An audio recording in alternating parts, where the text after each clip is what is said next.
Hey, so before I upload that video, because I'll lose my thought. um it's really disheartening, and it doesn't even just stop there. Bankers, like any sector, any and everywhere, magic happens. First off, your birthday, you blow out candles, that's magic. you know 11/11, 24 on the time, 11/11, people make a wish and stuff like that. There's magic, good, bad, whatever. But magic is really everywhere. Like everywhere. Everywhere. As soon as you get off this video, there's going to be a suggested ad of you buying something. That's a form of magic. What is it? Suggestive purchasing or suggestive buying and stuff like that. And I don't want to speak too much on that because I just heard that like last week and I was like, whoa, hold on, wait a second. I never even looked at it like that. But literally, magic is everywhere. Um, but, again, as far as corruption and stuff goes, you know, disclaimer, I'm allowed to mention people, places, things, and stuff like that because I am in the Truman 2.0 show, the Jaleesa, the Queen Isis edition. Hello, world. I am the Earth Angel. Um, my house is illegally surveillanced and wiretapped. I did not give consent. So that goes to the next thing. As far as landlords, you know, we all need a place to stay. And I was in a shelter for 2 years with my family. And I wasn't desperate to find a place, but 2 years being in the shelter, and there was, finally my time came, for my children and I to, have a roof over our head. The city that I live in, I lived here when I was 16 years old. I didn't want to come here because I had a traumatic experience. I did let the shelter know that. And then I don't know, where you guys are at, but you got counties, so I looked in the counties, the certain counties that I wanted to live in. Um, and this was in the county, but I said I did not want this place. The shelter, High Point organization in Massachusetts. I let them all know who was assisting that I didn't want this place. And the only places that they looked for apartments was in this city that I didn't want. Back then, you know, going through what I was going through, like I asked for a therapist. At first, the former case manager, she was helpful, but with schooling and stuff, I just was like, nah, that's too much. But then when I really needed a therapist, like when I really wanted a therapist, I didn't get assistance with that. So then that's when I realized the shelter was against me. Everybody was against me.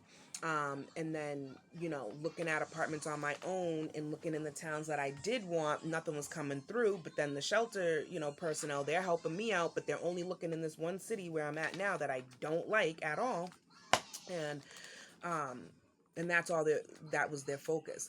And I thought that was kind of interesting because it's like, if I'm telling you I have a traumatic experience in my teenage years from this city, and I had like a book almost, let me not exaggerate, I probably had a good, like, I'll say maybe like 5 to 6 pages front and back of apartments in other towns, and it just didn't go through. So to see now in hindsight that everybody was a part of this humiliation ritual, like literally right now, I'm being recorded. There's cameras in the ceilings, in the bathroom. My children and I, our privacy, we don't have any. Our life is on the black web. They have a 24-hour live feed showing my children and I's lives. Whether I'm naked or not, I'm pooping, TMI, sorry. My daughter's being a little girl, my son's being a little boy.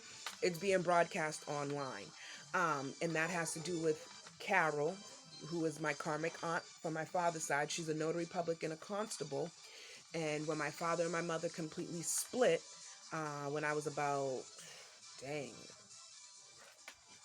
maybe 10 or 11, um, yeah, once they officially split, then that's when our life, got a little harder. Well, yeah, a little harder. We lost our apartment. Then when we moved out, we didn't even have to move out. Then we went to another place. We We lost that. We were there for some time, but then karmic aunt came back around. When you sit there and you look and you're like, okay, my life was doing good up until X, Y, and Z. You start looking back like, okay, if I was doing everything that I was supposed to do, and nothing's perfect, life isn't always going to be peachy and creamy, roses and stuff. But when you're doing good and you're operating, upright, righteously, and you have no ill intent or whatever, you sit there and you start looking at, okay, like, what obstacles were put in place that hindered me? And I can say Carol, she's a notary public and a constable. A notary public, somebody who can, do the documentations and stuff like that. And then a constable, that's basically a sheriff. You can, you know, deliver warrants and all that other stuff. You can have a handgun, this, that, and the third. So somebody evil and sinister like that in that position is going to abuse it. And that's what it was. She's everybody's handler. And if you don't do what her or her daughter Ashley asked you to do, then, oh, you're going to face jail time. I'm going to make your life harder. And that's what they did. They've, reached out to, toxic friends of mine, had them go against me, even to the point that, and it takes two, so although she brought people, propositions, they didn't have to go through with it. But if somebody's threatening your life, threatening your livelihood, I don't respect it, but I do get it. Not everybody is as strong as you and I, who it's like, no, you're not going to bitch me. You can't snake me. You can't play me. I'm not going to sell my soul. I'm not going to bow down to you. Who are you? You're not God,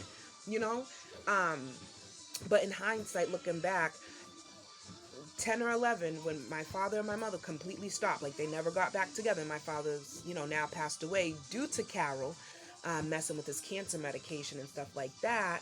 I realized that she had a lot to do with it. And currently being where I'm at, the landlords, Akeem and Ahmad, and they're associated with Boston, Massachusetts. They're part of the banking industry. They're part of church and stuff like that. Well, Akeem's from Philadelphia, but now he's out here in Massachusetts. But, these religious cults, these churches, Morning Star Baptist Church in Boston. It's crazy. My dad has been gone for 13 years now. But Ida, his mother, the pastor was going on vacation. And my dad has 4 children, 3 boys, 1 girl. I'm the youngest out of all 4 of us. And one of my brothers lives on the other side of the country. And they wouldn't even accommodate us. First off, I couldn't even help with the obituary because my karmic cousin Sade and karmic aunt Carol, they did the obituary. Messed it up, messed the spelling of my... That's another story for another day. But, you have these religious cults like the Morning Star Baptist Church in Boston who, yeah, it's a church, but behind the scenes, other things are going on. Ida's also like a high-ranking nurse or something. I'm not into the church. I've been to church twice in my life, and both times I was good. I'm 32 now. I'm good. I'll worship God anywhere else. Maybe my own church. I don't know about anybody else's church, and then somebody may look at me like, I don't know if I'd want to be at your church, and that's fine, but I walk upright. I'm righteous. I'm not sitting here thanking the congregation for having a Cadillac and buying me a house, but then when, the congregation needs $500 for a light bill, oh, I'm sorry, the church doesn't have funds. Or with the Catholic Church, like I've said in my video, and I'm not a part of the Catholic Church. My family's more Christian. Well, they are Christian, but there was a gentleman who was Catholic, and he told me that a Portuguese man, when I was in the shelter, that he went to his church, his Catholic church, and asked for assistance. I guess they opened up the book and seen that he didn't pay in some years, and he didn't pay in some years, and they said, no, we can't give you any financial assistance. Are you serious? So I say all that to say, people use these industries as bait. These organizations, these secret societies, the Freemasons, Eastern Stars, and again, there's not all bad, but that's my story of the karmic side. So to me, there's no good Freemason, there's no good Eastern Star, which I know that that's a lie. There are, but with my karmic familiar unit, look at how they've done me. sitting there blocking my children from going to school. You know, Carol and them have literally relocated. Well, not Carol, but a karmic, cousin, relocated to the town that I lived in. And then they started all this stuff with my children in school.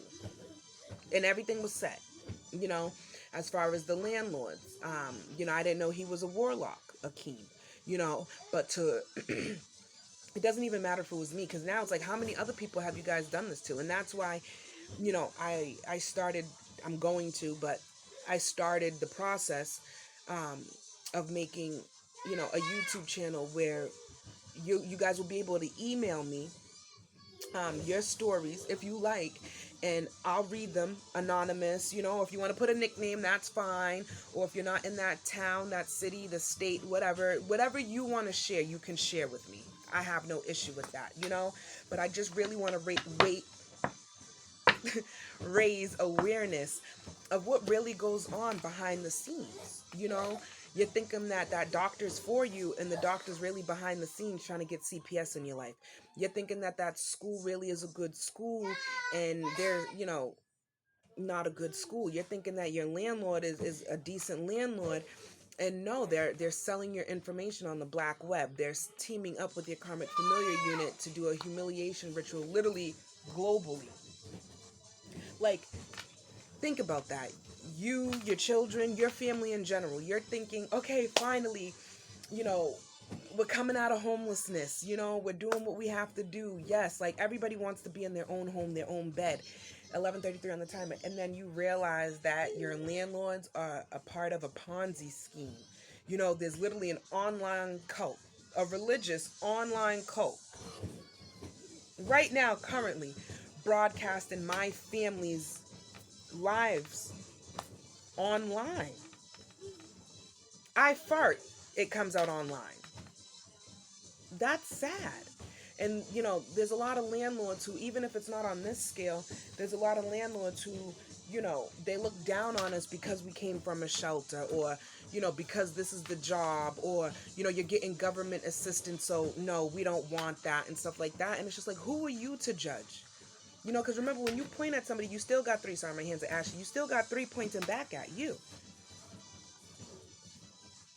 12:24 on the timer. So, it's just sickening that, because I'm one of those who is like, oh, everybody's peace, love, and light. Like, I'm one of those, I love hard. I got a big heart. My brother said that before. You wear your heart on your sleeve, and you can't do that. And I mean, I just need to have discernment, and it sucks that my children and I are subjected to what we're going through right now. And then you got the second floor, Victor and Shamika, which Shamika's not her real name. That's an alias. They're from Canada, but he's a warlock and she's a witch, a dark witch. And they, cast spells or whatever to my family and I. People have literally, try to kill my children and I. All because, listen to this, all because my karmic aunt, Carol, my grandfather passed away and he left an inheritance to me, unbeknownst to me though, and I thank him for that. But because they don't rock with me, they think I'm an Oreo, and because I was raised in the suburbs, they think that I think I'm better, and no, I don't. Not at all. We all bleed red, and when we die, I mean, not all of us are gonna, make it to the, the heavenly realm, but we're all gonna go in a grave or an urn, so it's like, nobody should think that they're better than the next person, because we're not. Nobody's perfect, but we do have the same 24 hours, and what we make of that is what we make of it. So don't get mad at me because I choose to not be karmic. Don't get mad at me because I choose to operate in light and not in darkness. Don't get mad at me because I don't like seeing people hurt. Don't get mad at me because I was hurt and I want to heal people. I don't want to hurt people, So it's just a little disheartening that your own landlord, well, landlords, Ahmad and Akeem, regardless of anything, not even knowing me, but just regardless of anything, they would really let money, fame, fortune, deter them in the empire that they started to build. Like, Akeem's a whole banker in 50 states. I mean, like a realtor, I believe, in 50 states. or whatever. He has his credentials. So now what you just signed on for, the empire that you built is now about to come crumbling down, and you're all about to go to jail for fake death certificates, marriages, and trying to kill me and my children. 15 on the timer. I'll be back.